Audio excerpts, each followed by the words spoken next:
হ্যাঁ, তো আহমেদুল্লাহ হুজুর সাহেবের একটা ভিডিও পেলাম, এটা হ্যাঁ আপনারা ওনারা খুবই পছন্দ করেন, আমিও করি।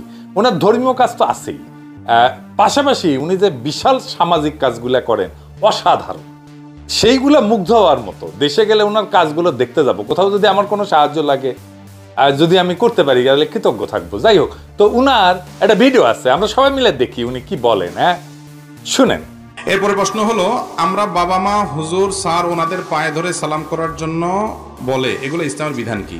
ও আমার বাবা মা, অনেক বাবা মা সন্তানকে বলে এই তোর স্যারকে পা ধরে সালাম কর, তোর শাশুড়ি পা ধরে সালাম কর, তোর শ্বশুর পা ধরে সালাম কর, এরকম বলে না?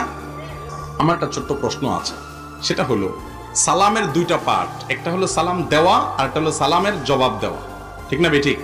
কোরআনে আল্লাহ তাআলা বলেছেন ইযা হুয়িতুম বিতাহিয়াতিন ফাহাইয়ু বিআহসানা মিনহা আও রুদ্দুহা। কেউ যদি তোমাকে সালাম দেয়, যতটুকু বলে সে সালাম দেয় তুমি তার চাইতে আরো একটু বাড়ায় বলবা, সে যতটুকু দোয়া দেয় তুমি তার চাইতে একটু বাড়ায় দিবা।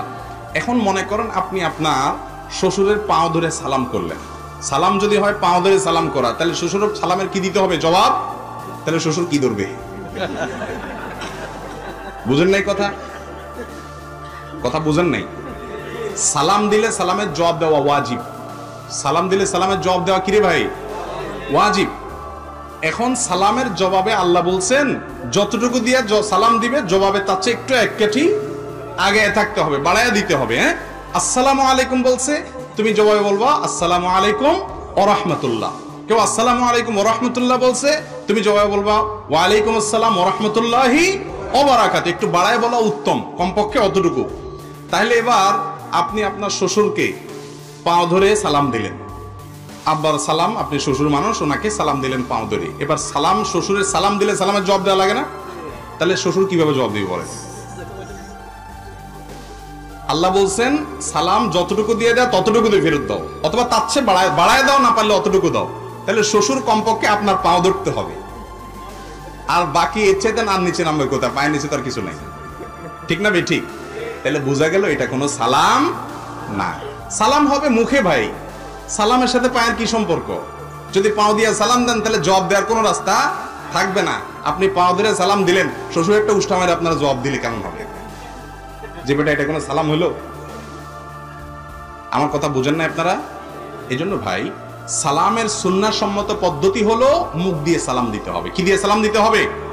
কোরআন হাদিস আমাদেরকে সালাম শিখেছেন মুখ দিয়া। সালাম হলো শান্তির দোয়া, এখানে পাও ধরার সাথে কোনো সম্পর্ক নাই। কিন্তু এগুলো না করলে মুসিবত হলো যেসব শ্বশুর শাশুড়ি বুঝে না, বলবে যে কি বেয়াদব, হ্যাঁ পাঁচই সালাম করে নাই। এটাকে রিকভার করার জন্য কি করবেন? খুব ইনোসেন্ট বয় হিসাবে শ্বশুরের সামনে খুব ভদ্র হয়ে থাকবেন, অনেক সম্মান শ্রদ্ধা করবেন, যাতে করে বুঝতে পারে ওনারা যে পাও না আসলে কি হয়েছে, ছেলেটা আসলে ভালো।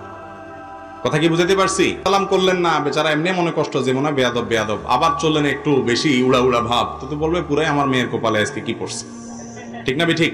বিধায় শ্বশুরদের প্রতি শ্রদ্ধা করতে হবে, মুরব্বীদের সম্মান জানাইতে হবে, কিন্তু সম্মান জানানোর পদ্ধতি হবে কোরআন এবং হাদিস। মন গড়া পদ্ধতিতে সালামের সাথে পাও ধরার কোনো সম্পর্ক না। সালাম হবে কি দিয়া? মুখ দিয়া। শুনেছেন? তাহলে এটা এসেছে কই থেকে? ইন্ডিয়া থেকে আসছে। ওই তো দিল্লির মাল, দিল্লিতে ছিল না, ওই দিল্লির থেকে আসিস, আবার দিল্লিতে ফিরে গেছে। ওই দিল্লির মাল ওই দিল্লি থেকে নিয়ে আসিছে, আসার টাইমে এই কালচার নিয়ে আসিছে। আর ওই কালচারে সুপ্পু পদধূলি নিত, ওই হাত অপবিত্র হাত, ওই হাত দিয়া আমাদের রাষ্ট্র চলতেছে। সুপ্পু ওই হাত মুসকো দে দাও ঠাকুর, তোর ওই হাত আমি কাইরা নিমু।